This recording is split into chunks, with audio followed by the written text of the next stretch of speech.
Assalamualaikum warahmatullahi wabarakatuh. Perkenalkan, nama saya Novianti Wahyuni, peserta Latsar CPNS dengan formasi Preka Medis di RSUD Dr. Soekarjo. Hari ini saya akan memaparkan resum mengenai komitmen dan mutu. Nah, kita harus mengetahui dulu apa itu komitmen dan mutu. Menurut KBBI, komitmen adalah perjanjian atau keterikatan untuk melakukan sesuatu.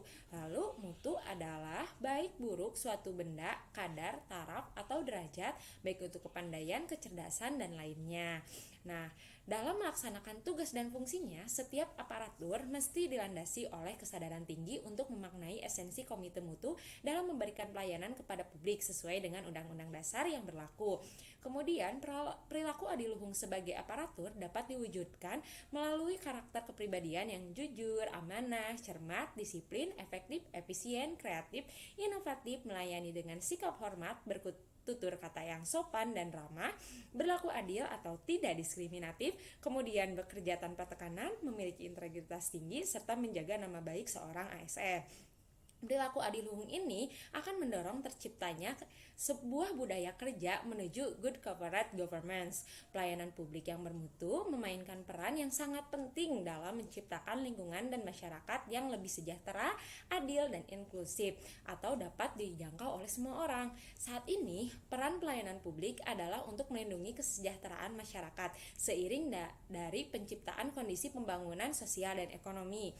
Nah, kemudian untuk mendorong terciptanya komitmen dan mutu dalam pelayanan publik ada dua faktor. Yang pertama faktor internal dan faktor eksternal. Untuk faktor internal sendiri ada 7 aspek, yaitu mencakup 1. Reputasi budaya, yang kedua sumber daya yang dimiliki dan kewenangan untuk menggunakannya, kemudian yang ketiga kejelasan mandat dari organisasi tersebut, yang keempat organisasi itu sendiri, yang kelima pegawai dari organisasi itu, yang keenam kualitas dari pimpinan, kemudian yang ketujuh fleksibilitas yang mereka punya terkait hubungan organisasional. Tantangan lain selain yang tadi kan faktor internal. Untuk faktor eksternalnya adalah menciptakan pelayanan publik yang bermutu dengan menentukan kelompok sasaran dari layanan publik itu sendiri, yakni masyarakatnya. Kemudian seperti apa sih komitmen mutu di lingkungan kerja? Sayangnya, mutu layanan publik yang diberikan oleh aparatur di sejumlah instansi pemerintahan sampai saat ini masih cukup memprihatinkan. Bahkan ada beberapa yang bersifat diskriminatif.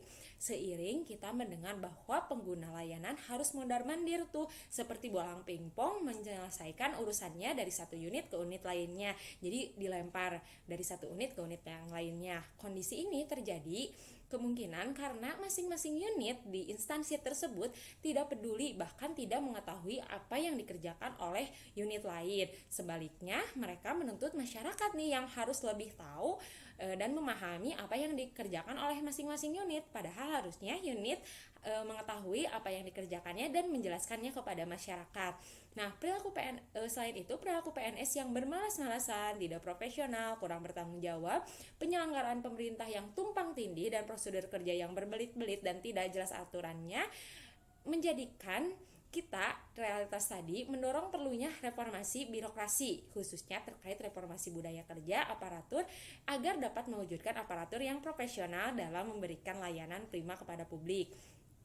Kemudian, menurut Asmawi Rewansyah, nilai-nilai budaya kerja aparatur harus mencerminkan sekurang-kurangnya sebagai berikut. Yang pertama, komitmen dan konsisten, visi dan misi tujuan organisasinya. Yang kedua, wewenang dan tanggung jawab. Yang ketiga, keikhlasan dan kejujuran. Yang keempat, integritas dan profesionalisme. Yang kelima, kreativitas dan kepekaan. Yang keenam, kepemimpinan dan keteladanan. Yang ketujuh, kebersamaan dan dinamika kelompok.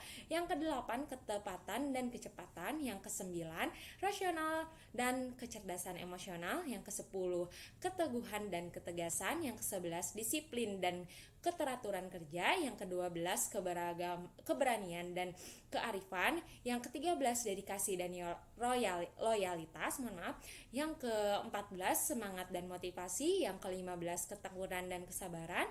Yang ke-16, keadilan dan keterbukaan. Dan yang terakhir atau ke-17, ilmu pengetahuan dan teknologi. Seorang ASN seharusnya memiliki sekurang-kurangnya perilaku seperti yang tadi setelah saya jelaskan agar dapat memberikan kualitas pelayanan yang bermutu dengan komitmen juga tentunya. Kemudian, posisi ASN sebagai aparatur memiliki tanggung jawab untuk mengutamakan memberi pelayanan kepada masyarakat tentunya sebagai pelayan publik ya.